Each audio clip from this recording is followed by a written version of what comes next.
Of course, your comments are welcome. Get interactive with us via social media handles as we sit down for the next almost 2 hours to have this conversation.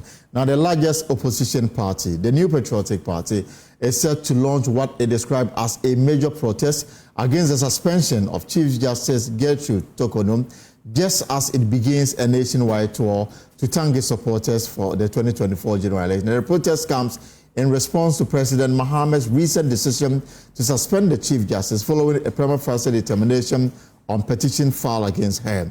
Now, speaking at the launch of the party's thank you tour in Accra, National Organizer Nana Boakye announced the party's intention to strongly oppose what it views as an unjust and politically motivated move by the president.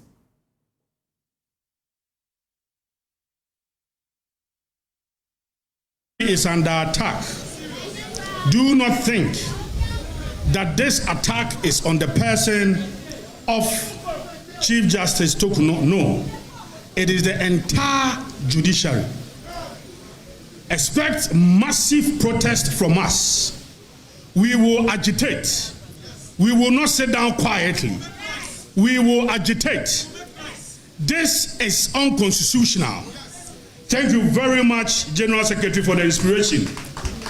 Now, let's be on our feet to welcome the 2024 presidential candidate, the former Vice President, His Excellency Alhaj Muhammadu Bawumia, to address us.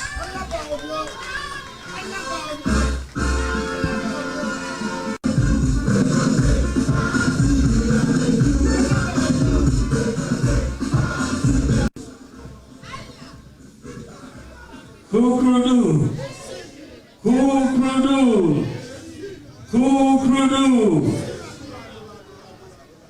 Thank you very much. Please have your seats.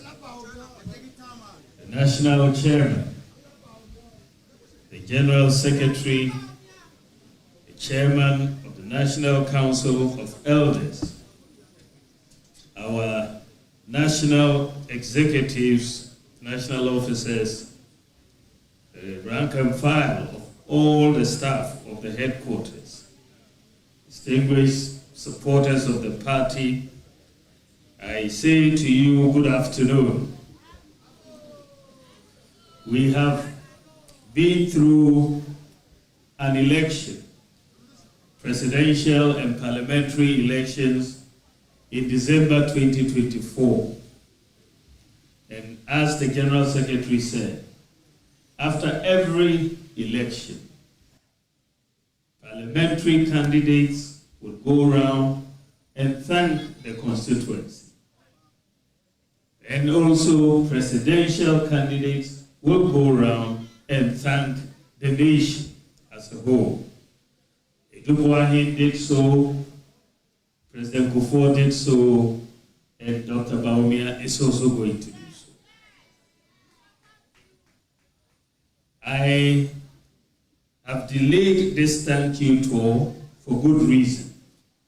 As you know, after the election, the party commissioned the Okwe Committee to examine the causes of our defeat and make recommendations on the way forward. So I decided that it was important to give the committee space to do their work. They were going around all the constituencies, and I didn't want also to be going around all the constituencies at the same time. So we took the decision in consultation with the Council of Elders and with the party that we will wait until after the Okwe report is submitted before we start the thank you tour. So the Okwe report has been submitted, and we are now embarking on the thank you tour.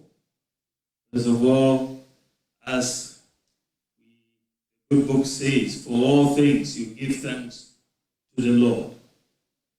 So first of all, we want to thank God for bringing us this far. We couldn't have been here, and we know that Almighty God does things for a reason. There's always a reason, and we may not understand why he has made things go the way they have. So even in defeat, we are thankful to the Almighty God for how far he has brought us. I also want to thank the former president, my boss, Nana Addo Dankwa Akufo-Addo, for all the good health support he has given me, making me his running mate 4 times consecutively. It's never happened in Ghana or Africa. And then his vice president for 2 terms. I'm most grateful, and he was very supportive of me in the 2024 election, and I will forever be grateful to my boss, Nana Addo Dankwa Akufo-Addo. I'm also very grateful to the former president, President J. Kufuor, who appointed me as deputy governor at the Bank of Ghana way back in 2006. And he has been my mentor ever since I entered politics. And I'll be forever grateful to him. I want to thank the National Council of Elders, the national executives, regional and constituency and polling station executives, and party members and supporters for their support and the hard work in the 2024 election. We, of course, decided to start the thank you tour at headquarters, to come here to thank the national officers and also thank the staff, the hard-working staff of the headquarters. There's so much work you do, and many people don't see the work you do because they are not observant of what you're doing. But you're doing very important work, and you keep us going as we go in the field, going round. And so I thought that I should come and say a personal thank you to all of you. You've been very, very, very supportive. And I have recognized this, and for some time now, I have been supportive of the salaries of a few of the women who are here. And I will continue to be supportive of you and even go further in that regard. I also want to, I also want to thank my running mate and my campaign team for their full support. They've done very, very well across this campaign. The fact is, we worked very hard. We tried to get everybody involved. As you know, the General Secretary was the Director of Operations for the campaign. The Women's Organizer organized the women. The Youth Organizer organized the youth. The Nasara Coordinator handled the Zongo, and so on. So we tried to do as much as we could. Notwithstanding our hard work, however, we still suffered a heavy defeat. And when you look at what happened, you see that it was internal. Many of our supporters did not come out to vote. This is really fundamentally why we lost the election. If you look at 2020 vis-a-vis 2024, 2.1 million of our supporters didn't come out to vote. 2.1 million. And you look at John Mohammed's votes, his votes went up by maybe 115,000. So he increased by 115,000 and we went down by 2.1 million. And that is basically why we did not win. So the key to victory going forward is within the NPP. It is within ourselves because we decided not to vote. So if we decide to vote, we will win. So the key is ourselves. It is ourselves. So that is what we have to understand and take going forward. When we finished the election, there were so many people who were giving different reasons for why we lost. So many different reasons. But people were speaking without data. And you know, you can only speak forcefully with data. When you look at the reasons people were offering, one of the reasons people offered was that they said that they didn't vote for us because our presidential candidate was Muslim. Have you not heard that? Didn't you hear that? When I heard that, I said, this doesn't make sense. This is not the Ghana that I know.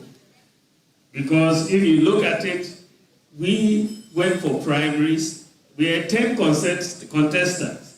I was 1 Muslim, 9 Christians. But the MPP voted for the Muslim presidential candidate. So that could not be the case. So I decided to do some data analysis to test this hypothesis.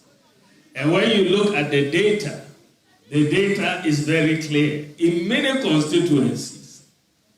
constituencies across the country, the MPP presidential candidate performed better than the Christian parliamentary candidate. In many constituencies across. So it couldn't be, if they were voting because of religion, I shouldn't be performing better than the Christian parliamentary candidates. Even my good friend, Intim Fodio, who is giving a lot of heat to the government at the moment in Thailand. Intim Fodio is a reverend father in Intim Fodio, as in South. But I did better than him in his constituency.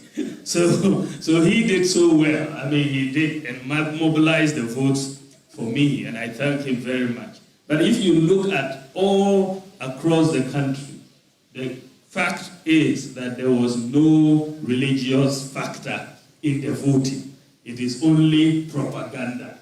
There is no religious factor. And in fact, you know, we sought to see so many different institutions undertook research and undertook studies to answer the question. You know, you had our MPs, you had Konrad Adenauer, you had Global Info Analytics, you had different institutions. But when you look at it all, they all came to the conclusion that it wasn't an issue of religion, it is not an issue of tribe. Those two issues have been ruled out in all the findings from different surveys that have been done. So as a party, I'm very happy that, and as a country, I'm very happy that religion and tribe has not entered our political discourse. Right, so that's the former vice president and the flag bearer of the MPP in the last election, Dr. Mamadou Bawumia, giving reasons why the party lost the 2024 general election. Now, this is ahead of his national thank you tour, which is starting this weekend in the Western Regional Capital, Takoradi. Well, it's good time to get clarity on this matter. Remember also that at this particular meeting, at this particular program, the national organizer of the party also gave indication of what the party's actions will be in reacting to the suspension of the Chief Justice, Madam Tokono. Let me bring in Dr. Rashid Tanko. He served as Deputy Director of Elections in the last election, and currently also on the line we'll have Richard Ahiagba. He's the Communications Director with the MPP, and then we'll also get to understand the perspective of Dr. Amakomba as well on this matter. So let me start with you, Richard. So this thank you tour is starting this weekend. Dr. Bawumia is leading it, and I'm wondering why. Because if you want to have unity, why don't you get everybody on board? Some are suggesting that it is a subtle attempt to reposition Dr. Bawumia for the 2028 election as the obvious choice for the MPP. Well, thank you very much. That is further from the truth. In fact, if you listen to the Vice President's statement, he was clear in indicating that everybody is part of this tour, including the people he contested with for the flag bearership. Are welcome and have been duly invited to join the tour. And the tour, in its essence, is the party that is sponsoring the tour. There's a party that is having this tour, a clear departure from what used to be the case where the candidates themselves would have led their own Thanksgiving tour around the country.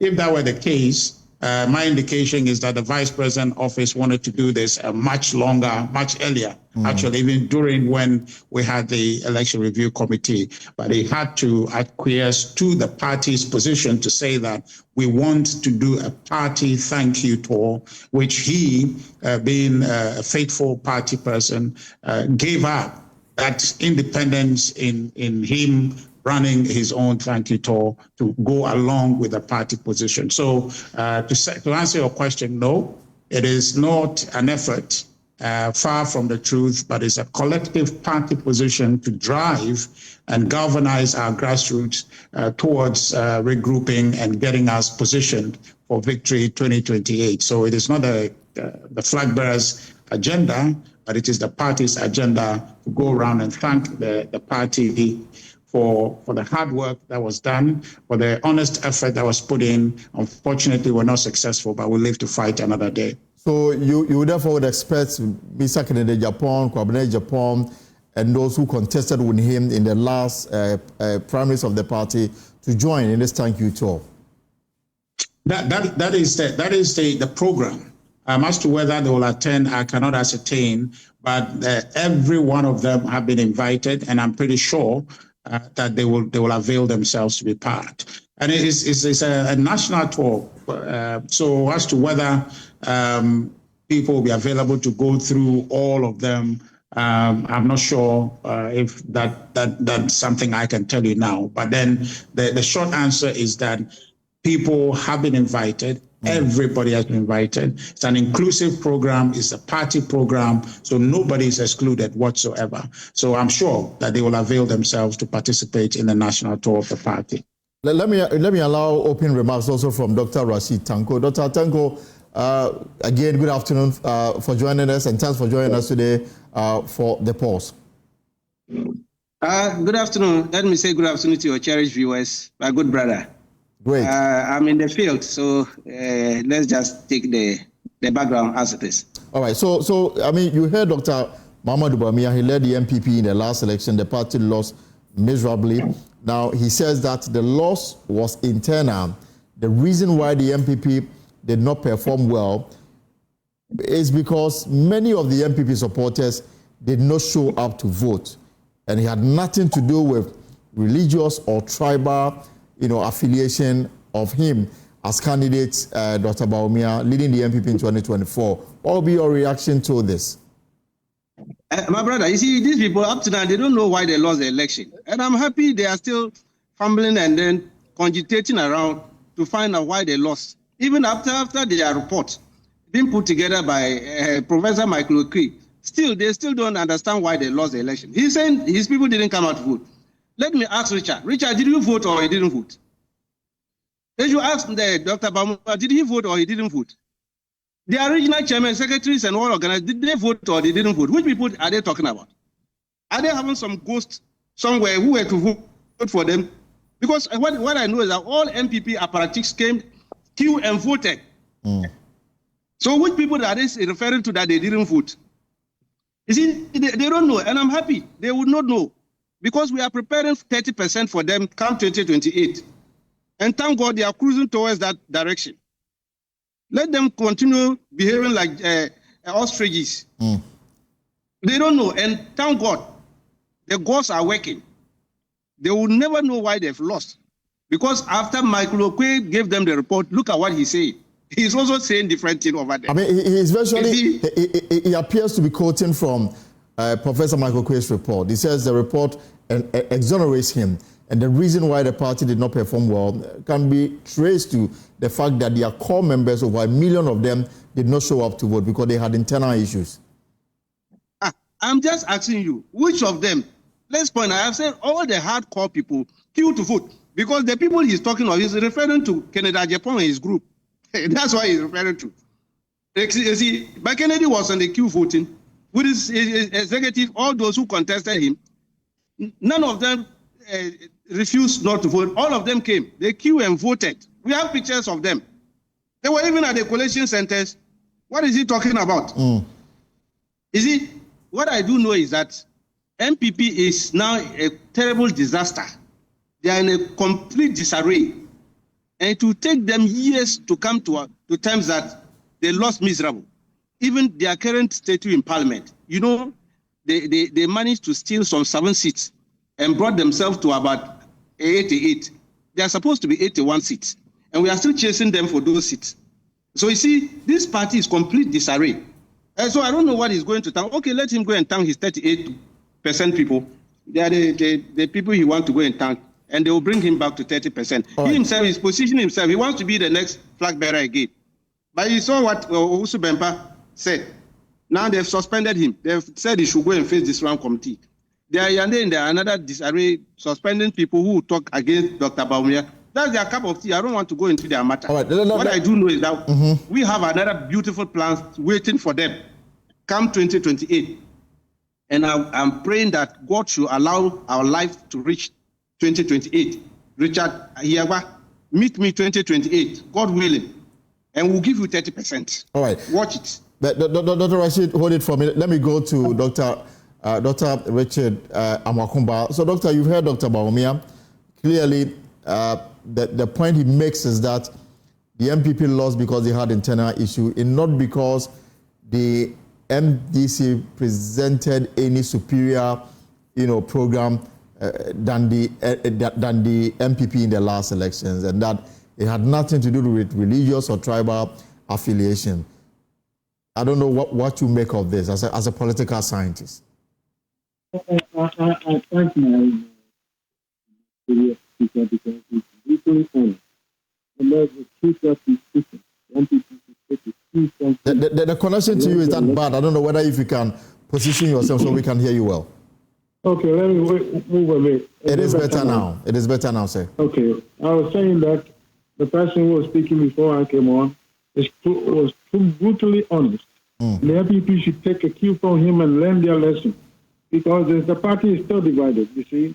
When I hear somebody say, we didn't lose because of anything, but because we presented the wrong candidate, it's coming from Nanadi. Because he's falling out with Bawumia, and Bawumia is no longer his candidate, and he wouldn't want him to be the leading candidate. So, what's her name? That man who went to the studio and said that they presented the wrong candidate. What is the wrong candidate? What is the wrong? You went to polls for 3 times before you won. First one was wrong candidate. Second one was super wrong. And the third round is a win. That makes no sense. You see, so it's just an excuse to scapegoat Bawumia to get him out. And so the party is still divided. And they have to see it. If they don't see that, then they are deluding themselves. They're still divided. Nanado is on one way, and Bawumia is going another way. You see, when they do this, these people also do that, and back and forth, instead of trying to mend the fences, get them together, genuinely get them together. There are too many people in the party who are beholden to Nanado still. You see, the faction is in there, and this is what's going on. When you hear people saying things that you presented the wrong candidate, even they're speaking, why did that Usman Poweri get that idea for? He ran a poll or what? No, that's what the president wants, so that he can bring his own candidate. What is it? Champon and now Alan, not Alan, the other one. You see, and it's not good. What is going on is not good. Besides, when you lose this colossally, you don't go on a thank you talk. No. Thank you for what? For not voting for me. Sorry. Forgive me. Jatwa talk. Yes, that's what you do in this instance. And that is not just the flag bearer. All the party people should be doing that. You see, so your question was good. Why are the others not present? Right. You see, and that will make it bona fide.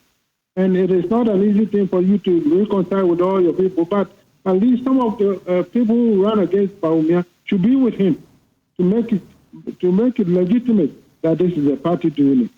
When you do what they are doing now, it means they are so divided, and it's not good at all. Even now you can't come back together. How are you going to come back later on when the heat is more heated for whoever is going to come out? So it's not good. All right. It's disingenuous. Let me allow Dr. Asante to have a bite of this matter. Dr. Asante, Dr. Bawumia says over 1 million people supporting the MPP did not come out to vote.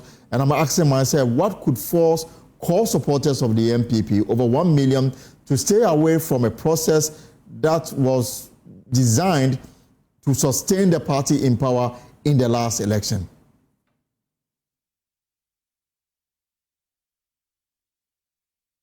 Right. We're trying to get the attention of Dr. Asante. And if Doctor can hear me, right. So we can. I'll also be taking you to the Ghana Journalists Association, the international press, and there's a press conference going on. But perhaps I don't know whether I can bring in Richard here, but to respond to this matter of people staying out in the last election and to find out whether the party is aware of the reason why they did not show up on December 7, 2024. I totally disagree with Dr. Tanko. And as for Prof. Abakuba, I know that he cares deeply about the party, and I would urge that he joins hands with us to try and work this effort to bring the party back. The truth of the matter is that, as I indicated, this is a collective party program that is being sponsored. The Vice President's comment, actually, you rightly said it, that emanates from his reading and understanding of what the committee is recommending for the party to do. But it's open secret that we've had some challenges to do with our delegate system. And if you paid attention again, the Vice President alluded to that, saying that we're going to change the process. We're going to expand it and have more people be in this decision-making and selecting who then becomes our flag bearer and in other cases, parliamentary candidate. So that's a key concern. One of the reasons that actually drove apathy in the party.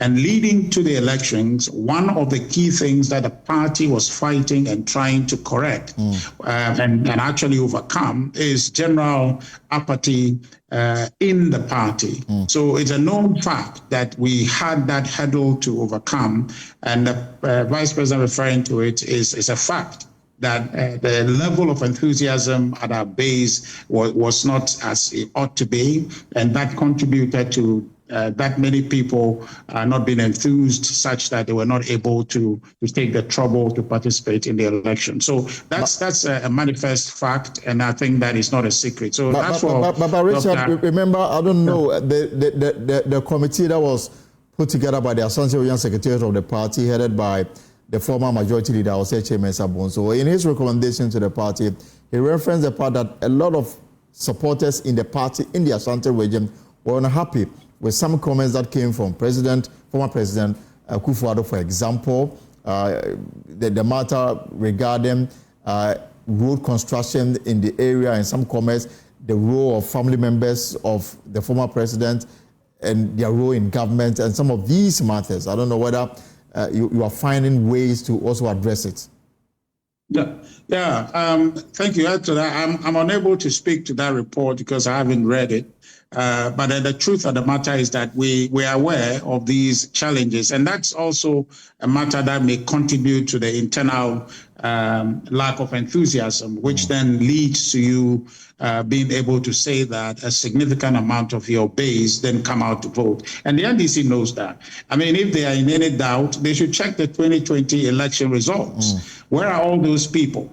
Okay, we got in excess of 6.5 million votes. Okay, so fast forward to 2024, and our votes dropped by a certain margin. Where did all those people go? The votes that His Excellency John Dramani Mahama got is not in far exceeding what he got in 2020. So then you can reasonably, just looking at the number, say that the people who voted for NPP in 2020 did not turn out to vote. Because if they had turned out and voted for NDC, then you can say that. But NDC didn't get those votes. The question is, where are those people? And we're telling you that one of the key things which the Vice President talked about, the former Vice President talked about, is that our people didn't come out to vote. And I'm pointing that to you, that we were dealing with an issue of internal unhappiness or apathy, if you want to put it that way. That was one of the challenges we're dealing with, and it was manifested. So what you then see with the numbers is that we're not quite successful in dealing with what we have identified to be an apathetic situation in our party that we're not able to deal with sufficiently. Hence, the turnout was low amongst our base to be able to vote for us. This thank you tour is calculated to galvanize the party, fix the issues that ought to be fixed, and to really get us back to where we will regenerate our party and then get the passion back and work this party back to power. And you know, today, what we have in Ghana is not a democracy, it's a dictatorship. And we need to fight back and restore democracy in our country. All right, let me allow Dr. Asante to have a bite now. He just joined us before I cross over to the International Press Center. Dr. Asante, does it occur to you that the MPP has been able to identify the reason why it lost the 2024 election? They appear to still settle on the fact that their members did not come up to vote. Yes, they've gone to the field to pick data, and if that's what their data is saying, fine. But I hold something different in terms of my view, in the sense that in political science, when you expect, say, 20 people to vote for you for a particular election, and only 10 turn out to vote for you, what it means that the people have protested against you. It's a protest vote. So they did not go. They knew very well that if they went there, your vote would have gone up, and they didn't go. It's a protest vote. It's an indirect vote. So they were not there physically, but by their action, they voted against you. And you must examine. They should have gone ahead to find out that what occasion that. This is a party that people put them into office with 1 million votes difference. Why is it that the same group of people don't want them to maintain power again? That is the question that they should have found. But that is the internal affairs that they can look at and deal with. But for me, and from where I sit, I believe that the people voted, but they voted indirectly against them. It's not that they didn't vote. Yes, it is true that they did not go there to vote, but it's an indirect vote against them. And do you agree with Dr. Bawumia when he said that his religious background or tribe did not play any role in the defeat that he suffered in the hands of the NDC? Oh, it was just a propaganda people were using, because you see, people are not. I'm not sounding pompous or knowledgeable in every subject. No, I have very little knowledge. But if you read the literature on voter choices, issue of religion, ethnicity do not play any significant role at all. So I knew from the word go that what they were saying was totally wrong, and it's not true.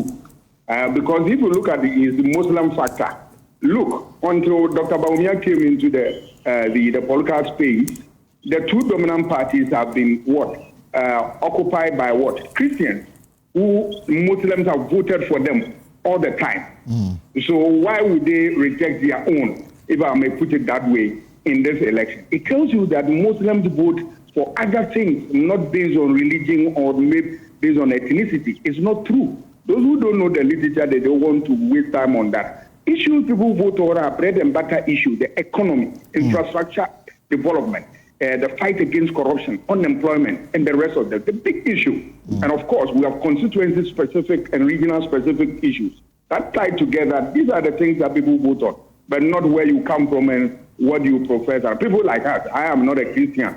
I am a traditional person, but I vote all the time. Why is it that I don't go and look for people who are not traditionalists and vote for them? I vote for issues.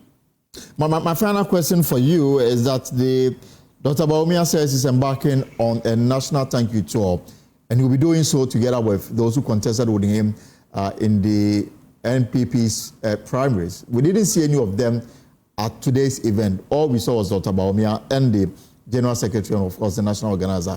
The suggestion for many is that it is just an attempt by the party to get him to be the favorite ahead of the 2028 elections. It could be so or it could be otherwise. But what I see is that it's unnecessary adventure.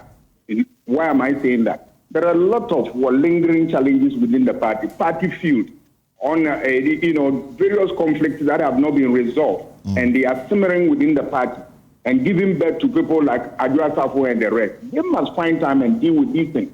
And after that, then they can go a thank you tour and unite the people. How do you unite the people or thank people when they have differences among them and you are shoving them under the carpet? For me, that is no. But who am I? I'm just an ordinary person telling people about my views and what I think. The party is so strong and bigger than me, so the party can decide what they want to do. But I believe that the best way out is to deal with the simmering tension and problems that have engulfed the party, and that is the way to go. Thank you so much, Dr. Sasante. Dr. Richard, I'm talking about that. Mr. Anyagba has invited you back into the MPP. Is it an invitation you accept? It's not necessarily an invitation that I accept, but it's a good effort. You will not believe this is the first time a party operative, a senior operative, has called me to come. Nobody has ever. I don't know whether they are afraid of what. And they are not honest. The main thing is honesty. People didn't vote. Most of them will say, okay, you guys, you don't listen to anything we say. You think you know everything. Okay, you go and do. So we'll sit home, go and do. Let's see how you do. That is what happened. You see, so now if you want to do it right, be honest. It is not called Tankito. It's called Jantuato. We are sorry. Whatever it is that made you this upset and stayed home, we are sorry. That's the truth. You are making inroads this way. Then you talk to them, you find out that why were you so upset? They will tell you. Because Anado doesn't listen to anything. It was family and friends government, and they did whatever they want. The economy was bad. The stealing was too much. Influence. Stealing with influence, It's on and on and on and on and on. So please, right. This young man who spoke, was it the one who spoke before me? He's right. Right. We'll leave it here. So the difference is before you go on a tank people. All right. What is the point of a tank people when you are so right? And it's still going on. You can see it clearly. Anado on one side, what he wants is what the surrogates say, and he's hiding behind it. He's the one who wants to say it. And as long as that is going on, there will never be unity. All right, Dr. Richard Amofena, thank you so much. Because we have to cross over to the International Press Center, I'm unable to continue with the conversation, but we'll leave it here. All of you have made good points, and I'm sure that the party will take them on board. Now, I can take you to the International Press Center, where the Ghana Journalists Association President, Mr. John Ford, is addressing a number of issues relating to journalism practice in the country. Let's cross over now. Colleagues, whenever we talk about media rights, freedoms and responsibility, the regulator always comes to mind. How do we all expect the National Media Commission, which is NMC, as the regulator to sanitize the media space? Unfortunately, as we speak, there's no NMC in place for the past 5 months.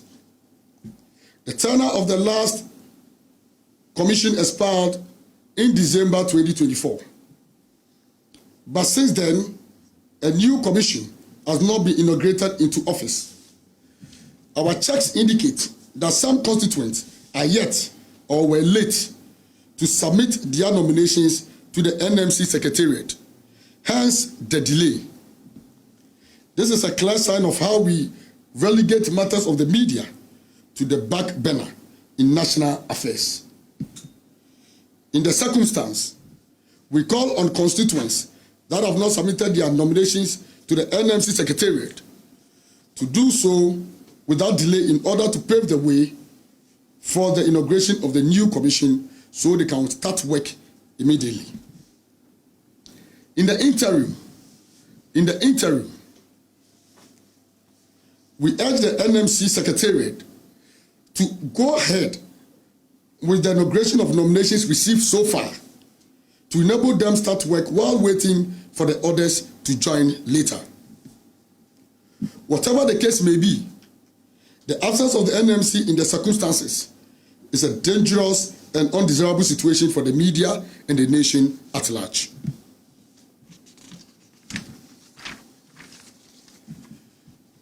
Update on WordPress Freedom Day 2025.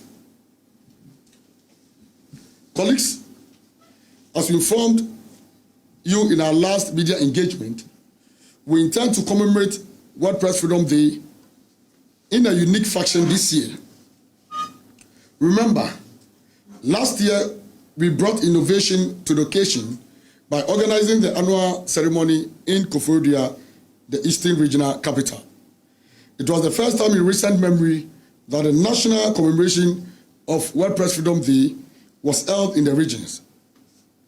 This year we will give the occasion another touch of innovation by honoring distinguished individuals and institutions that have championed and supported the cause of media freedom and the GJA. We are preparing NS3 for the ceremony scheduled for 2nd May 2025. Ladies and gentlemen, I would like to inform you that the President of the Republic, His Excellency John Dramani Mahama, will be the special guest of honor this occasion.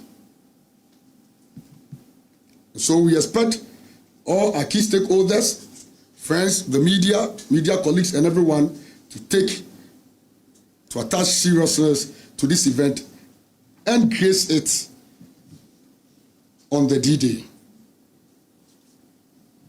Colleagues, preparations, update on 4th African Media Convention. Update on the 4th African Media Convention. Colleagues, preparations are also underway earnestly for the organization of the 4th African Media Convention, slated for Marrakesh, Morocco, from 27th to 30th May 2025. Following the highly successful organization of the 3rd African Media Convention held in Accra last year, Ghana represented, Following the highly successful organization of the 3rd African Media Convention held in Accra last year, Ghana, represented by the GJA, is playing a key role in the organization of the Marrakesh Convention. We will keep you updated on further details of the convention in subsequent engagement. But before then, we'll share the link with you. Registration will end in few days, or I think in a week time. So all those who are interested and who want to be in Morocco, Marrakesh to be specific, for the 4th African Media Convention should do well to register when the link is shared. I think the MC will share the link with all of you. Issues of national concern. Colleagues, in line with our commitment to use our periodic news conference to address some national issues we deem critical today, we wish to address 2 major issues: Galamsey and the renewed Boko conflict. Let's first talk about Galamsey. There is no institution, I dare say, that has stayed the fight against Galamsey more than the media. The GJ has instituted an award category on the subject matter for many years now to encourage our rank and file to keep the cameras, microphones, and pens on the massive destruction of our land, water bodies, and lives by Galamsey. We shall never stop this fight until Galamsey is knocked out. We wish to commend all our comrades in the fields working hard for Mother Ghana, even at the peril of their lives. Colleagues, we have observed some positive steps by the Ministry of Lands and Natural Resources towards dealing with the Galamsey problem. We wish at this point to commend the Minister, Honorable Emmanuel Ama Kofi-Boa, for a show of commitment to the fight against Galamsey. We, however, think there are more to do to ensure greater success, such as the repeal of the law that allows for mining in forest reserves and the declaration of state of emergency in targeted areas to ensure a frontal attack on Galamsey. We also demand from the minister and the government the protection of journalists and facilitation of their work in mining fields to enable them discharge their duties without hindrance, fear, and threat to their lives. We urge the minister to immediately collaborate with the GJ and the media to fashion out ways in which the media can play a greater and more impactful roles in the fight against Galamsey. Comrades, on the renewed Boko conflict, the GJ is disheartened at the turn of events. We want to add our voice to the many calls for peace to prevail in the area. We call on all sides to the conflict and indeed all Ghanaians to promote peace in Boko. We must also support the effort of the Asantehene Otumfuo Osei II towards resolving the conflict. Finally, we wish to advise media practitioners to be extremely circumspect in their reportage and comment in order not to undermine the peace process. Media houses must not give their platforms to people who may want to foment trouble in the area. We should all help to promote peace in Boko, because whatever affects Boko affects Ghana. And you and I are part of Ghana. Ghana is our motherland. We must keep alive the old national slogan. Once again, we must keep alive the old national slogan. And I quote, "One nation, one people, one destiny." Long live press freedom in Ghana. Long live GJ. Long live Ghana. Thank you for your kind attention.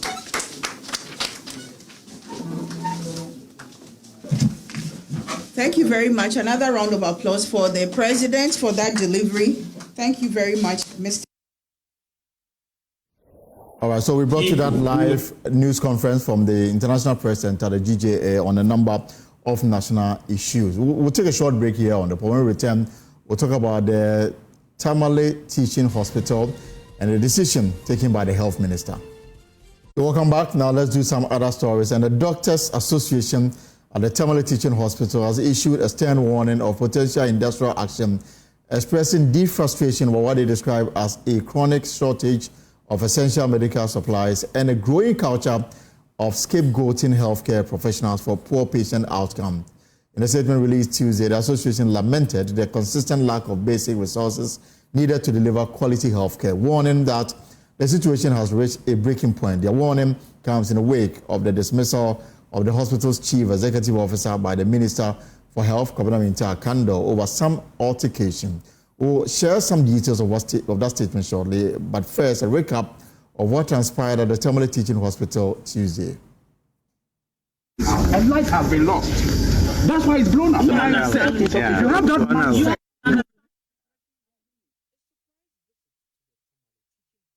Tense when Health Minister Kwabena Mintah Akando clashed with staff over broken down medical equipment.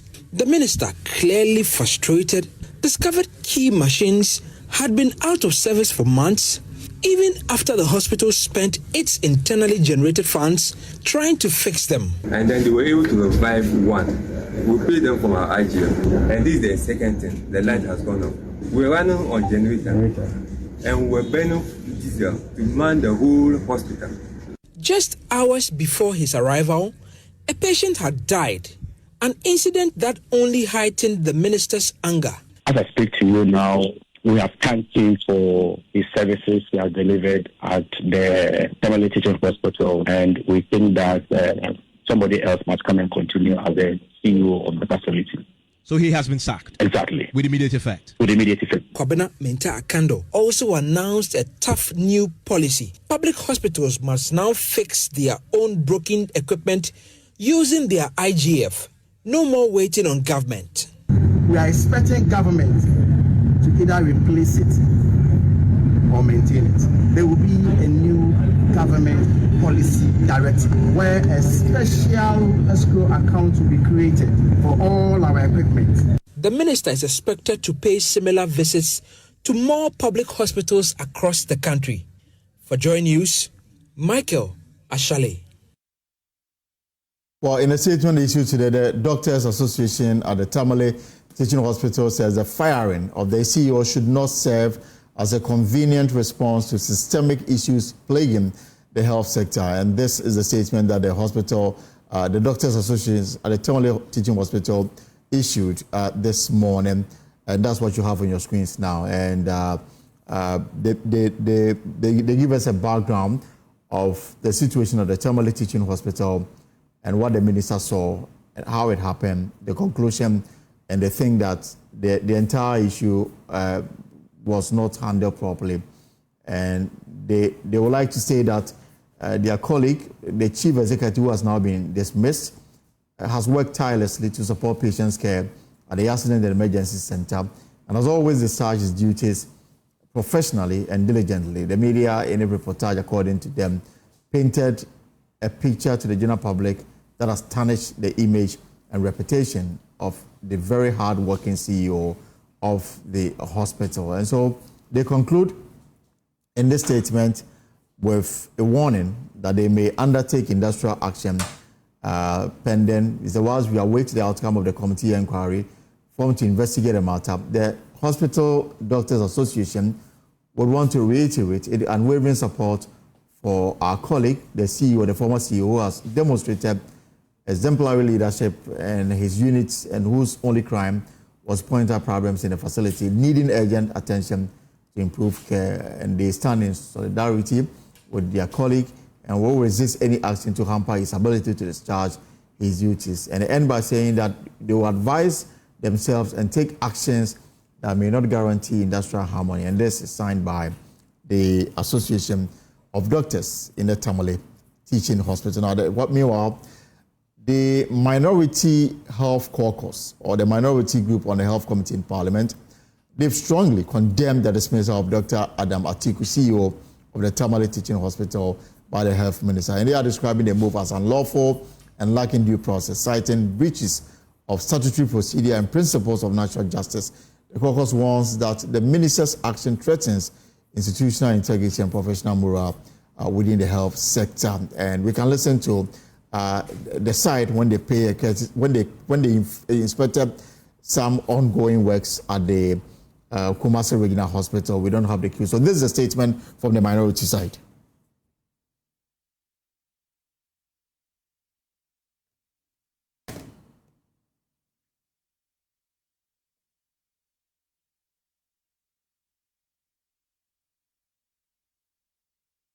Well, again, a lot of statements coming through. The Ghana Medical Association, they also demand an immediate reversal of the decision and formal apology to Dr. The CEO of the Tamale Teaching Hospital, the former CEO, who they say was publicly berated during the minister's visit. And I brought the minority statement early on. The Ghana Medical Association, they've also issued a statement making the same point on this particular matter. Right, so let me bring in Mr. Austin Game. He's a labor expert on this matter. Mr. Game, good afternoon and welcome to the Pulse. Yeah. Right, so this incident that took place at the Tamale Teaching Hospital, the altercation, the back and forth between the minister and staff of the hospital, I don't think it is something that you would encourage. Certainly not. Certainly not. Well, the interesting thing is that you and I live in Accra here. The minister also lives in Accra. For him to plane down to Tamale specifically for this purpose, it shows that he's been informed about a certain concern in the hospital. Hence, he went there. The question is that the only way outlet for him? If it is about negligence of duty resulting in the death of somebody. Yes, it's a grievous offense, an ultimate offense in the calendar of labor relations, and therefore the employer, under the circumstance, if it's right, if the employer finds that what has taken place is such a grievous offense that I must act immediately, the law says the employer who has that right can dismiss a worker even without giving notice to the worker, if he has the right to do that. If it's something, an offense that must be investigated and later the person may either be made to either resign, mutual separation, or termination, that also is a different story. Right. But when it comes to an ultimate decision, like an offense that is considered to be grievous, you don't let the person stay whilst you are investigating. You can dismiss the fellow, and you are not far from right because the law permits you to do that. That said, is up to the two sides who are, everybody who is talking about the matter, they are all here in Accra. Right. They may not know what went on. And so we are jumping the gun. And that's why I brought in the law by saying that the law says, and the practice says, if the offense is grievous, it is as such that you cannot wait, then you have to dismiss the fellow, but the fellow has the right to petition and be heard. Right. So I'm going through the Ghana Medical Association statement that just came through. And part of it says the manner in which the dismissal was carried out is an affront to due process and abuse of power by the Honorable Minister for Health. The GMA stands in solidarity with our colleague in the wake of these injustices being perpetuated. The association also criticized what it called media audits of the recent patient death at the facility, warning that it breached patient confidentiality and exposed the hospital to legal risks whilst prejudicing public opinion. First, let's start with due process. The GMA position is that due process was not followed. The man in question was not given the opportunity to defend himself.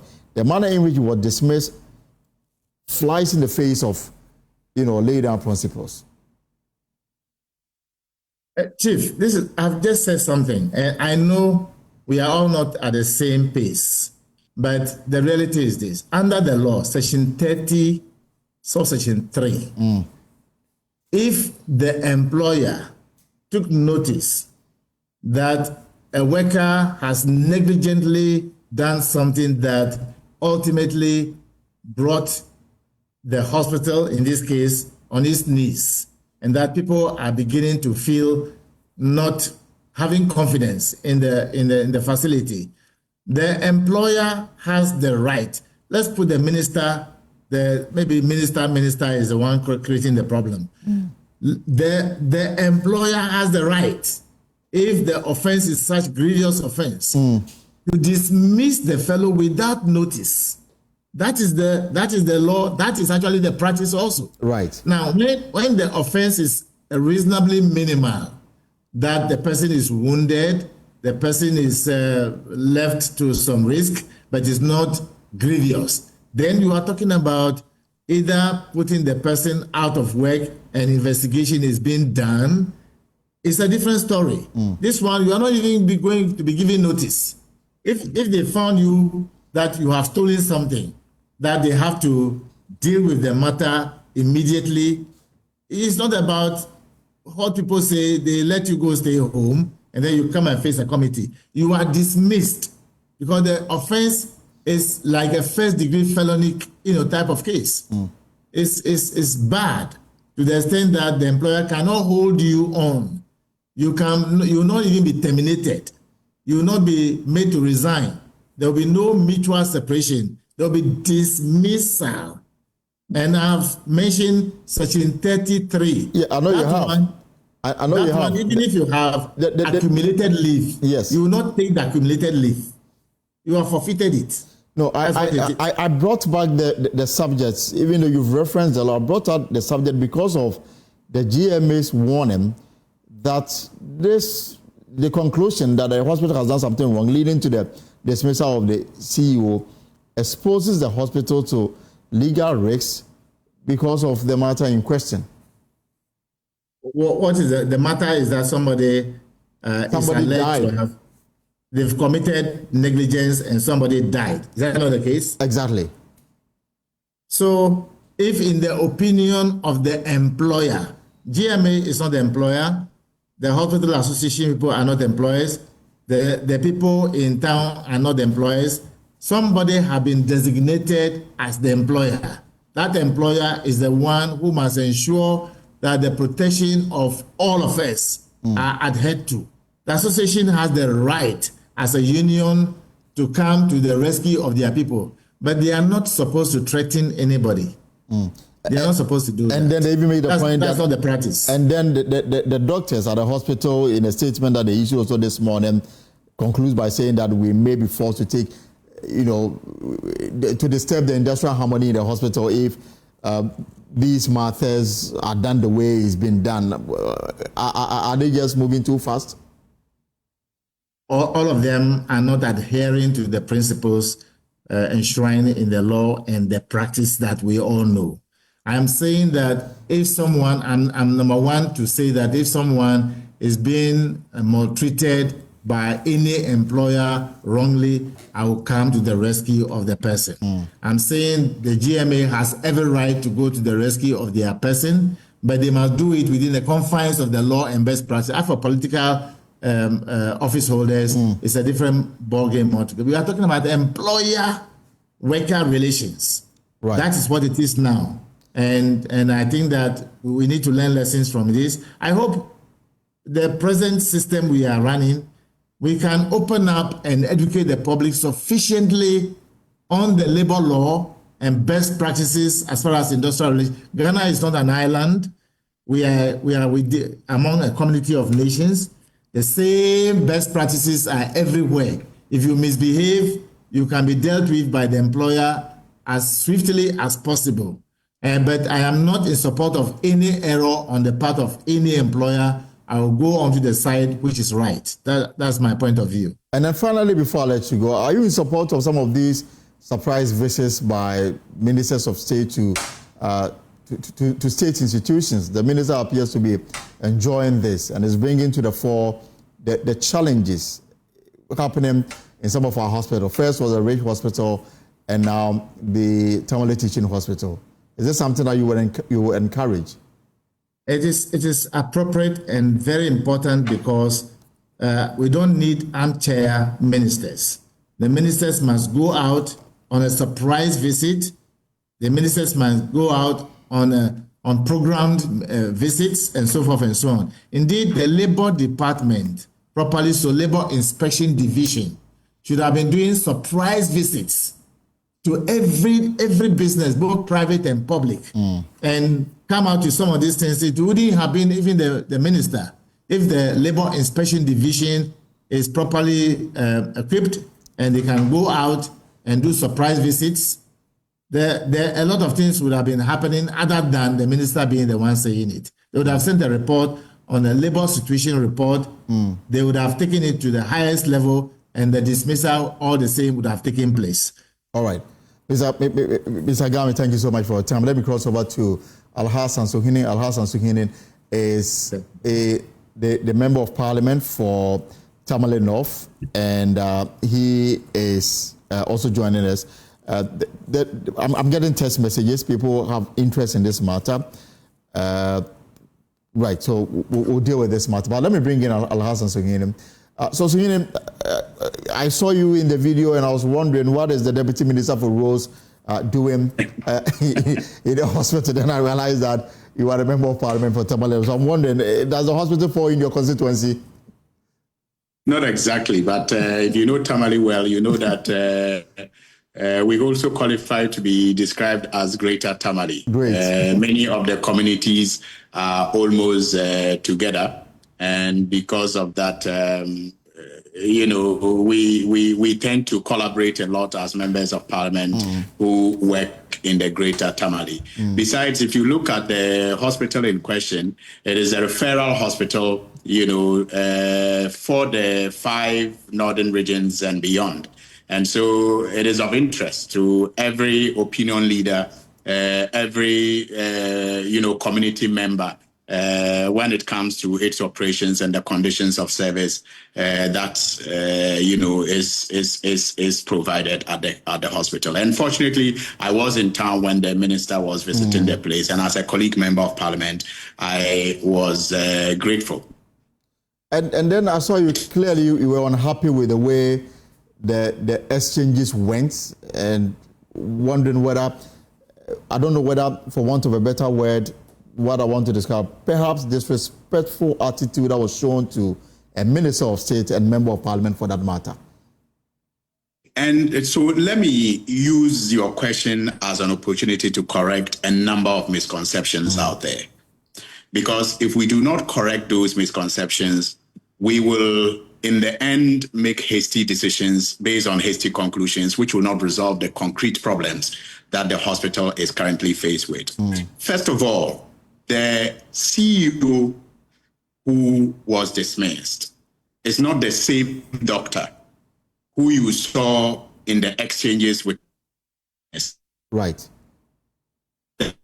In the Dr. Valentine, a very, very hard-working doctor, we are told, a celebrated medical practitioner of that hospital. Nothing has happened to that doctor. No one has asked for any disciplinary measures to be taken against that doctor. He is still at post, as far as I know. He has not even been questioned by any authority ever since the incident happened yesterday. That doctor is not the chief executive officer of the hospital. I need to make that point strongly. Right. And that doctor seen in the video has not been questioned by any superior authority since after that incident. Now, how did that situation happen? In his very eloquent, delivery on why the emergency ward, the red zone especially, sometimes get frustrated in dealing with emergencies that come to them, he made a statement I personally considered unfortunate. He talked about the lack of ventilators. He talked about the pressures they go through and the sacrifices that they make, which were very, very beautifully and eloquently, narrated to the minister. But along the line, he said he did not understand why this particular matter, referring to the recent death, was blown out of proportion. Right. That is when I stepped in and I appealed to him not to say that again because of the sensibilities of the families involved. And that he could go ahead to talk about their frustrations and the help that they will need to serve the people better without suggesting that one life lost is not enough to be blown out of proportion. I made the point strongly to him that one life lost is enough to be blown out of proportion so that measures will be taken to prevent other lives from being lost. Right. He wouldn't take that from me and insisted that we were not understanding him. At that point, and I want us all to, disabuse our minds of any bias and listen and watch the videos. At that point, the Minister of Health asked us to leave because he wouldn't take my advice that he should not say the matter is being blown out of proportion. But whilst we're walking away, his CEO asked him to stop talking. But he was still insisting that we were misunderstanding him and that he said nothing wrong by saying that the matter is blown out of proportion. That is when the minister turned back and said to him that, my brother, calm down. You see, we are supposed to be your superiors as Minister of Health. And if you will not even take this advice from us and you are insisting on your right this way, can you imagine what you will do to an ordinary citizen who comes there and wants to inquire about anything? And that is why I think there's a problem here, and that is why I'm here. And that is where it ended, and we walked away. And nothing has happened to that said doctor. We understand he's a very hardworking doctor. We understand he makes a lot of sacrifices in the course of the discharge of his duties. We appreciate that. And we think that should not, lead him to forget about the sensibilities of the people. But even having said that, we do not expect any disciplinary measures to be taken against him because he was simply being assertive. But perhaps if he had taken our advice not to suggest that the matter is being blown out of proportion, we would not be here. But the decision to dismiss the CEO had nothing absolutely to do with that altercation. The decision to dismiss entirely different. The decision is entirely different from what happened yesterday. Absolutely. The decision to dismiss the CEO is part of the ministry's decision, the part of ministry's program and agenda to, if you like, reset the hospital. We believe that it is not enough to remove the CEO, but subsequent measures are going to be taken. Look, as we speak with you, at least I can disclose that I know that the whole day today, the Minister of Health has been working to get some more ventilators, which I believe will be delivered to the hospital by, before the end of the week. I'm very confident about that. So it is not like the minister is not aware of the challenges that the hospital is faced with. Right. And the minister has taken no offense that Dr. Valentine, challenged us when we suggested he should not be saying that the matter is being blown out of proportion. As for his, knowledge in the help that they will need, no one has questioned that. And that is why I'm surprised about the statement of the Ghana Medical Association. They're asking us to apologize for exactly what? For being seen arguing with a doctor in a hospital? The minister should apologize? Or what exactly did they hear or see? That myself and the minister must apologize. Why? For being seen arguing with a medical doctor, it is wrong. And the minister must apologize. The deputy minister of Rose must apologize for being seen in a video arguing with a doctor, because we're telling the doctor that he should not say that the death of Salim, a 31-year-old, is being blown out of proportion. He shouldn't say that. Nothing has happened to the doctor. He has not been called to appear before any disciplinary measure. We are asked to apologize. Honorable, if I get you right, then there appears to be a lot of misunderstanding around this particular matter. Because even going through the GMA statement, the manner in which the dismissal was carried out is an affront to due process and abuse of power by the honorable minister. The GMA signing, and then it goes on to say all of this things. So clearly, there appears to be some misunderstanding. Absolute misconception, mispresentation. The CEO's, dismissal is part of administrative measures that the ministry had already put in place to reset the hospital. It had nothing to do with the altercation that happened there yesterday. And the doctor involved in that altercation with myself and the minister is not the CEO of the hospital. And the doctor will answer any question whatsoever. So what apology is demanded? For being seen on a video, it's a crime. It is wrong. It is bad for myself and the minister to be advising the doctor not to say the matter is being blown out of proportion, and so we should apologize. Really, let us take our time when these things happen, get the facts right, so that we use emotions to throw the baby away with the bathwater. We all want a functioning health institution. We want a hospital that is providing the services for which it has been established, and providing also the environment that is conducive enough for health workers to discharge their duties admirably. My final question before I let you go. It is the bigger issue here is making the Tamale Hospital respond adequately to the health needs of the people within the catchment area and even beyond, because you are a member of parliament for Tamale. I'm sure you are privy to every challenge from the main entrance to the very end of the hospital. Apart from the minister's intervention to get ventilators to the hospital, what for you should be the immediate concern government to apprise itself with in terms of retooling and making the hospital more responsive to the health needs of the people? Look, apart from the hard issues like power, like water, like ventilators, the other issues that people often complain about when you interact with them in the communities are the soft ones, like attitude of health professionals. And for us, yesterday's engagement with the doctor and the video that has gone viral was testimony of how sometimes our health professionals, maybe due to frustration and maybe because they sometimes are at their wits' ends when it comes to the sacrifices that they make, tend to lose sight of the sensibilities of patients and clients who access these hospitals. And that is what we just sought to do. But I think that at the meeting yesterday, the minister identified, together with the management, the need for government to immediately tackle the water situation. And before we even left the hospital, the minister had started speaking with the Minister for Water Resources, Works and Housing, to see how they can get a dedicated water service, a pipeline that will serve the hospital. Tamale water issue goes bigger than the hospital. Exactly. Tamale, everybody, that's what I was going to say. The Tamale water crisis is well known to everybody, but it is not as if there is lack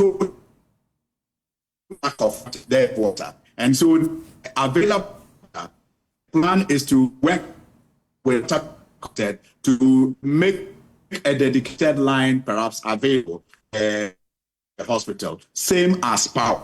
All right, we'll leave it here for now. We pray that something is really done immediately, because healthcare is key. You don't know when you might need healthcare in any circumstance. You are taken to a hospital, right, and then you are saddled with all manner of things, from attitude of health professionals to non-functioning hospital equipment, into even the environment you will sleep in to receive healthcare. Let me look. Yeah. Me will be traveling sharp and by session of the talking down. So for over now, I was scandalized when I learned that instead of repairing this MRI machine, sometimes they pick parts from the machine to service other MRI machines, you can imagine it is nobody is inspected from doctors sometimes when they need to use the facility. And so it is nice of everybody that we put our heads together and put emotions aside and get the institution to function. And once again, I thank you for the opportunity. But let me make the point that you find in the video with the minister is not the CEO. And the doctor in the video with the minister has not been sanctioned by anybody, hasn't been asked to appear before any, disciplinary committee for anything, because he did nothing wrong. All that we sought to draw his attention to was not to suggest that the death of selected 1 year is being blown out of proportion. Thank you so much. Al-Hassan Suhuyini is a member of parliament for Tamale North and deputy minister for roads and highways. Thankfully, we've also been joined by the general secretary of the Ghana Medical Association, Dr. Richard Salome. Dr. Salome, good to have you here on the pause. You issued a statement demanding an apology. Now, the clarity Al-Hassan Suhuyini, the MP for Tamale North and deputy minister for roads, is bringing to this discussion is that the doctor at the emergency session has not been sacked. In fact, he's not even going through any disciplinary process. Rather, the person who has been sacked is the CEO of the hospital, and he says that you've gotten it wrong. Thank you, Elton, for the opportunity. Clearly, the minister either has chosen not to read or is being very, very disingenuous. The statement we have issued is clear and straight to the point. Probably you need to read it to his hearing, if maybe he hasn't read it. We specifically condemned how the dismissal went, even though we acknowledge the fact that the minister has the power to hire and fire. Right. We just felt that we haven't seen any letter. We heard it in the media. They were reported that it was because of the negligence. He is now claiming that it was already in process, administrative issue to reset the hospital. Fine, that is so. But if he reads our statement, you will know that that was not it. Number two, he is trying to gaslight the association, and pretentiously so, by making statements that we were reacting in a certain way because we saw a video of them questioning a doctor.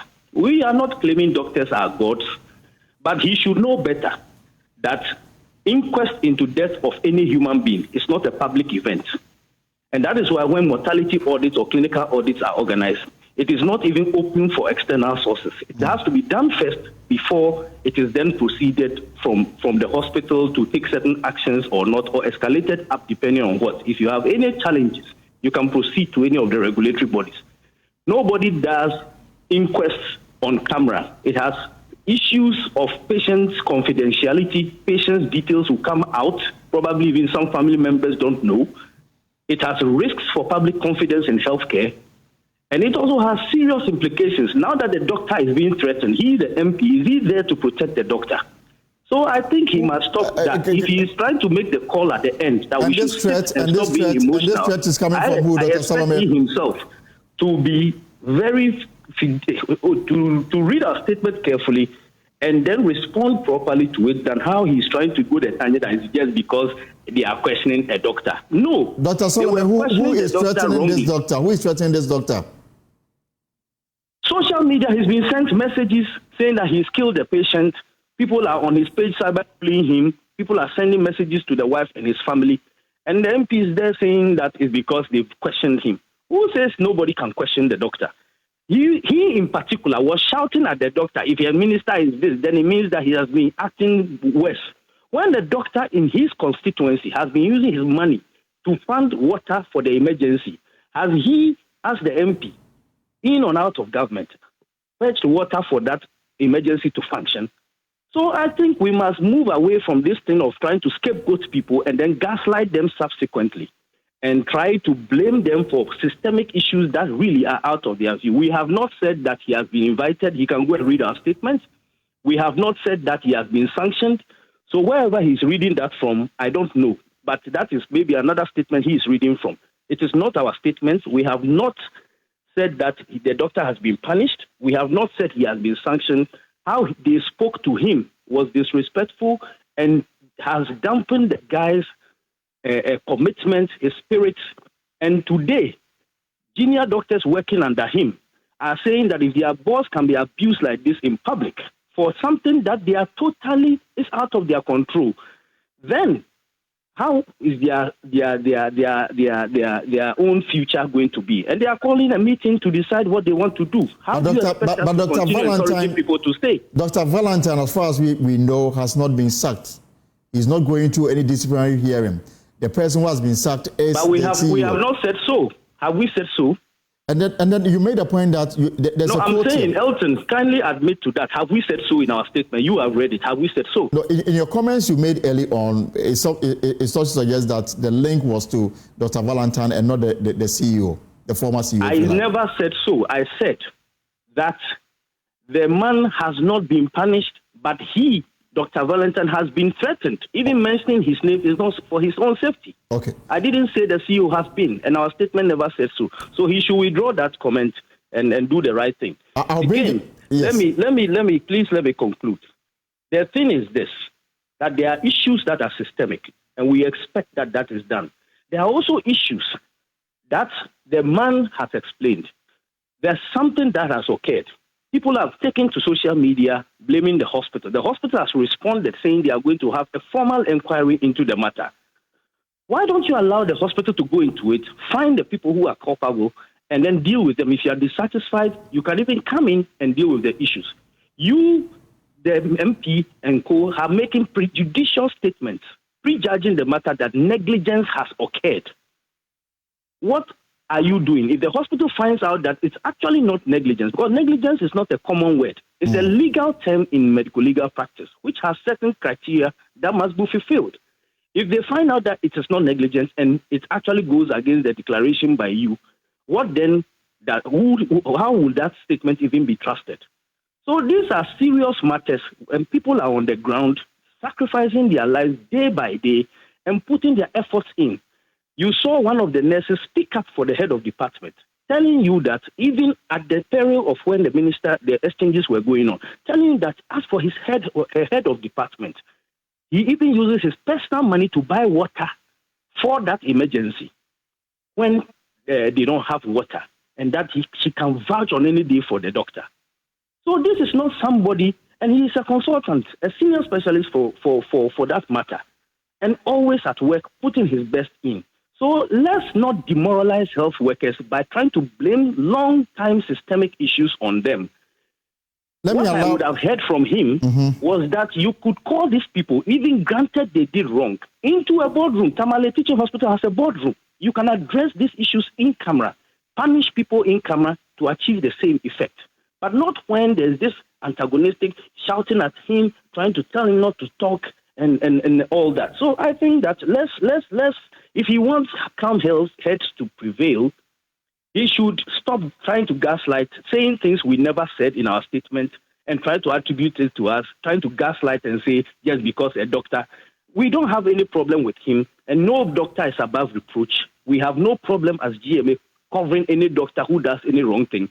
But we don't interrogate people's deaths on camera with TV around and trying to say this. Again, in their interrogation, they say if the ventilators were not available, what they should be doing something in the meantime. My brother, the meantime is that they are bagging the person. The meantime is that you need a ventilator for that person to be intubated and be on at that very moment. It is not that head of department's job to procure that ventilator. Neither is it any magic he can do between this. The person needs that item at that very moment. So you cannot tell a pilot to fly to UK and tell him there's no plane to fly. Let me allow the Honourable Member of Parliament for Tamale North to come in here. Honourable Suhuyini, please.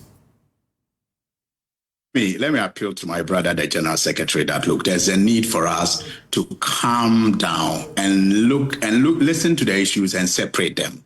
The dismissal of the CEO, in which negligence has been attributed to him, had nothing to do with the death. We went to the hospital. The minister, for example, complained about the broken down machines that have not been repaired for over 4 years. The insanitary conditions of the hospital that in some cases, if the management of the hospital was, alive to its responsibilities. So when people say negligence, and that's the reason the CEO has been sacked, is because neglect its duties when it comes to managing the hospital. And that had nothing to do with the death of the gentleman. So there's a need for us to separate the dismissal of the CEO from, the death of the 31-year-old gentleman that has led to media campaigns by community members in Tamale asking the government to fix the hospital. There are two separate things. So the minister gets there, he realizes that, the deterioration of the hospital is really that bad. And he thinks that something must be done about the management, starting with the CEO, and he fires the CEO. It has nothing to do with the death. What he did regarding the death was to announce a 3-member committee to investigate the circumstances that led to the death. That is what he has done. Set up a 3-member committee that is expected to investigate the circumstances of the death. And my brother keeps referring to the engagement with the doctor as questioning. Nobody questioned the doctor. Just as is usually done, the minister was being taken around and being briefed on what he was seeing. And so where he had questions, he asked. But what happened was not questioning. What happened that became the trend was not questioning. I will call it advice. Because when the doctor spoke very well, in fact, I admired the way he explained the problems that they are faced with at the red zone and the equipment that they will need and the challenges that they go through and the sacrifices that they make. Until he said that he did not understand why this was being blown out of proportion. And I stepped into it, simply advising that don't be saying that at this time, my brother, because people are sensitive to those comments. And so when you do that, people will think that you do not care. That is, we should didn't take it, and we have not taken any issue with him. But, he's a very hardworking doctor. He sacrifices for the hospital. Does not mean that if he makes such an, unfortunate remark about incident, we shouldn't caution him and draw his attention. Let us pray. I think we are losing, yes. The connection is... Can you hear? Yes, I can hear you now. The connection, there was a bit of a break in there. The CEO was dismissed because of engagement. It had nothing to do with the death of 31-year-old Salman. A 3-member committee has set up to investigate that death. And when the minister talked about something that could have been done when he spoke of the absence of ventilators, look, again, Elton, let's take our time. The gentleman, Dr. Valentine, explained that they did not have enough ventilators at the red zone. And so when we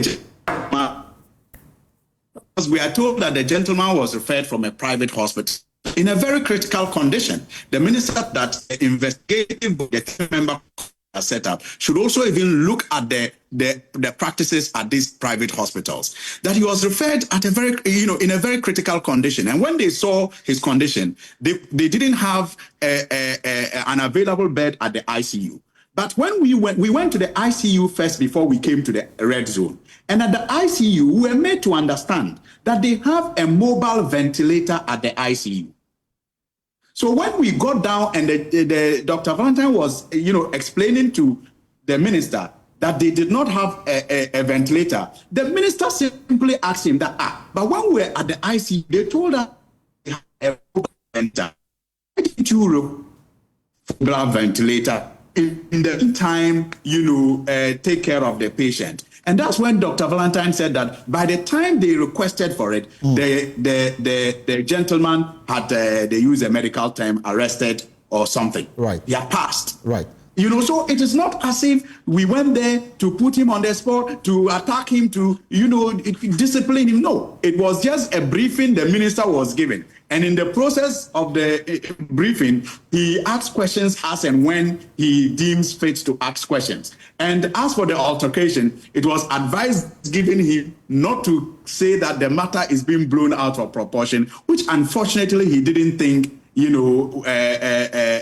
was appropriate for us to say that to him. And that's when the minister said that, look, and if you wouldn't take from us, can you imagine how you would treat the other people who come here? Because we are not arguing with you. We are simply telling you that don't say that, because people's sensibilities are hurt here. So don't say that. That's all. And, after that, nothing has happened to him. So what exactly does the GM has to apologize for being in a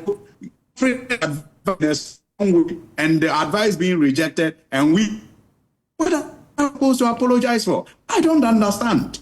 All right, let me allow Dr. Salome final words on this matter, because clearly both gentlemen agree that cool heads must prevail, so that we find a solution to this matter. Dr. Salome. Honorable MP started off saying it was not questioned, but at the end, listening to his last two statements, he repeated that he was questioned. There were questions asked the gentleman. And I am saying, could they, in his sober reflection, could they have asked to go out of that public eye and all those cameras over and ask this same and have this same conversation? Again, in his cool moments, could they have asked to sit at their boardrooms, whatever briefing, is the only emergency can be given? Beyond that, Suhuyini was shouting at the man. And the fact that the person does not agree with you, and he was calmly speaking to you, does not necessarily mean that he's refusing. He wants to explain to you why. Because remember, hospitals are dynamic environments. The fact that 4 ventilators are full today does not mean that they will not be empty tomorrow because patients have either recovered or died. So the fact that there was transport ventilator at the top, at the time you have now arrived, when something has happened 24 hours or more later, does not mean that that transport ventilator was available at that time. And so if you want us to be calm and go, these questions you are asking, what do we want, you must also admit that how you spoke to him at that time. In fact, the right thing probably he should have done was to decline comments, because he would have been preaching patient confidentiality. But I'm sure that will also be interpreted that he was being disrespectful. And so he did you a great service by doing the best to explain. Again, the doctor never said, and I have listened to the audio many times, Elton, you can play that part. He never said that the patient's death was being blown out of proportion like you are trying to purport. He said the issue in the sense that if you didn't go to that post that originated and got this issue viral, The person was even commending the emergency staff at a point. He had actually counseled them. And I heard the minister asking the question about communication. He said he had counseled these people. And intubating a patient is a process where you have to counsel patients, take them through, speak to the relatives about the possibilities, the prognosis of this case, and how it may or may not progress. So he did all that. And so he did not expect the issue to go where it went and be blown out of proportion, where people are attacking his person. The same way you say people should be spoken to in a certain way. The gentleman also deserves that sensitivity, respect, and honor that you also expect to be given to the regular patient, yourself, myself, and every human being involved. So I think we can all sit around the table and solve the systemic issues. And I think there are better ways than going there with a camera and going around and it's creating a certain antagonistic posture because health workers. Because this was we can work together and make the issues, solve problems without necessarily putting them on camera. Dr. Salome, I was saying that this obviously was not a formal visit to the hospital, rather a surprise visit, as we've been made to understand. Well, you can surprise people, and we've done some. There are even what we call mystery client shopping. You can send people, gather the necessary reports, and then you sit afterwards, after what you found, and say, I have come to your facility. Where are you? Let's meet in your boardroom. These are my findings, even pictures or videos and others. Explain to me why this and this is so. This is that is due. And you can punish people even right there in the boardroom. It doesn't have to be at that emergency and all that went on. He cannot deny that the man feels threatened. He cannot deny that the man has been abused on social media too. He cannot deny that the man's competence was called to question in a very public and demeaning way, which I think, and he, Honorable, was also shouting at him, telling him if this is what he's doing, this. You don't even know. How do you extrapolate and claim that this is what he's been treating patients? Who has reported him for that purpose, that behavior before? So what's the way forward for you? It is a wrong basis to assume. We can't extrapolate that Dr. way. Solomon, what's the way forward for the best way forward for you? What would be that? The best way forward is if he is saying calm heads should prevail, let's all sit around the table. Let us identify the systemic issues and see how we can solve them rather than trying to pin it on innocent people who are putting in their best shift under very trying conditions, which are affecting people's mental health because they watch people die when they have skills and don't have the tools to work on them. So it is not simple being a health worker, and the stress and what people go through on a daily basis trying to do this. You should check what's happening in European countries where many people have left the health field and is leading to shortages for which doctors and others are leaving the country to fail over there because of the trauma that they've suffered. So please, we can solve the same problem. Let's change that methodology and approach. And where we all need to be calm, if he's demanding calmness, I expect him to do same, and we all sit around the table and solve the problems. There are many places, and it's not only TTH. So let's solve the problems. And I hope Minister MP himself, I hope he's preparing to get some 10 ventilators over there, and not that this has been discussed and all that. And I hope he himself, in his constituency, is working to provide some water and other things that the hospital needs as soon as possible. We will join him to inaugurate those things when it's ready. Thank you. And the doctors who are threatening industrial action because of this, would you advise them to hold on to it because the grounds may not be fertile for such a move now that talking is ongoing? Well, no talking is ongoing. Nobody has reached out. To the best of my knowledge, we are also here. We are waiting to hear from our colleagues who are the ones on the ground. And whatever decision they take, we will support them. There's a meeting going to happen soon, and we will wait for what they decide. And if there's any approach for us to talk, yes, we will talk. But they are the ones on the ground. We will hear from them and advise ourselves when we get to that bridge. Dr. Salome, thank you so much for your time this afternoon on this. Honorable Alhassan Suhuyini, final words. Well, let me thank you, Elton, and your team, and also thank Dr. Salome for the engagement. It's been for me edifying, and I think that is the way to go. The point I just want to reiterate is the fact that look, we should let cool heads, prevail. The issues are varied. there is the issue of mismanagement of the hospital that has led to the, surprise visit of the minister, and for which the minister decided after his visit to relieve the CEO of his position. And the CEO is not the same Dr. Valentine who you see in the video in the altercation with the minister, which simply had to do with an advice offered him not to refer to the death of 31-year-old Salman as an issue being blown out of proportion because of the sensibilities of the families. I mean, we will engage further, and I'm sure that at the end of it all, we'll all understand that the intentions are the same. And the intention is to make the hospital work better and provide better healthcare to the people of Tamale and beyond. We are not intending to scapegoat anybody, and we just want that collaboration that will ensure that the people get the best from the hospital. And remember, all of this started when they started the campaign that the hospital must be fixed. And that is the intention of the minister, no other ulterior motive, but just to fix the hospital so that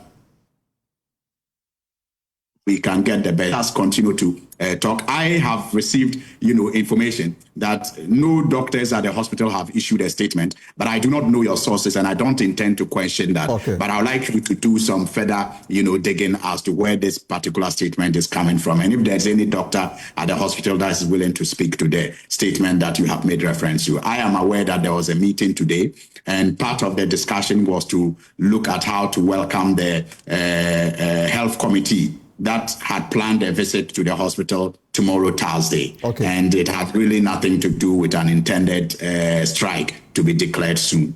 I just want to find, are you aware whether a new CEO has been appointed to head the hospital? No, but I do know that the CEO was directed to hand over to one Dr. Power. Okay. And then finally, if I let you go, as a friend of the Northern region, I'm curious to ask, the last time I traveled on the Yendi-Chiriponi road, it was in a bar state. Now, the road is in your hands. I'm wondering what you are doing about it. Well, I can assure you that it is one of the priority roads that we intend to do. Myself and my minister, only a couple of days ago, were in the north. We went to visit the Yana and took permission from him to visit a bridge that is currently being constructed on the Wapuli Road.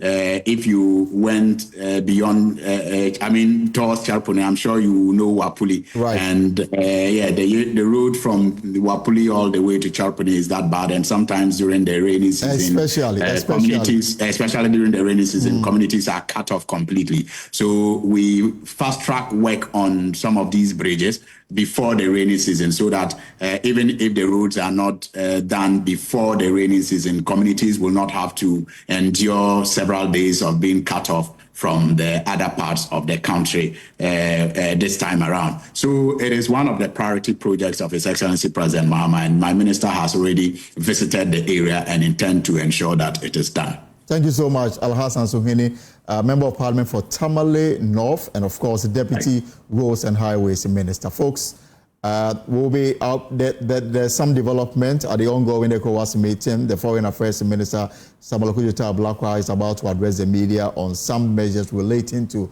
the acquisition of Ghana passport. We will take you live to the venue when he is ready for that to happen. I understand that the minister is just about speaking to the media on the on passport. I will take you live to that place. My colleague Blazer Soga is on standby for that particular development. When the feed is up and running, I will take you live there shortly. But there are more stories on myjoyonline.com. We've got interesting stories. But as we heard from Alhassan, somebody has been asked to